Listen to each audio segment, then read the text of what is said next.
Center seat cushion over seat number.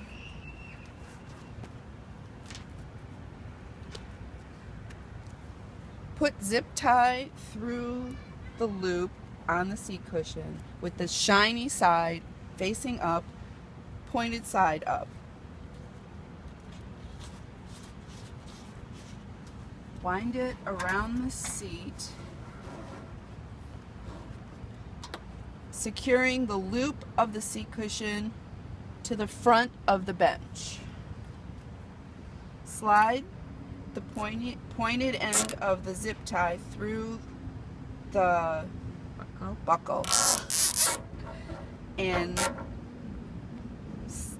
leave it loose till you get both zip ties attached the same way. Shiny side up, pointed side through the buckle. Pull to close. Make sure that the loop of the seat cushion is on the front of the bench.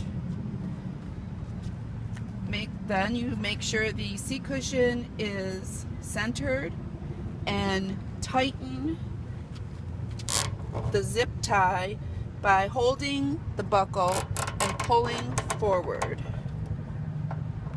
To again secure it, hold the buckle and pull back to get a tight, secure attachment. Do the same with the other side. Hold tight, push up on the buckle, and pull the end of the zip tie back for secure attachment. Trim the zip tie to within 2 centimeters of the buckle. Discard ends of the zip ties.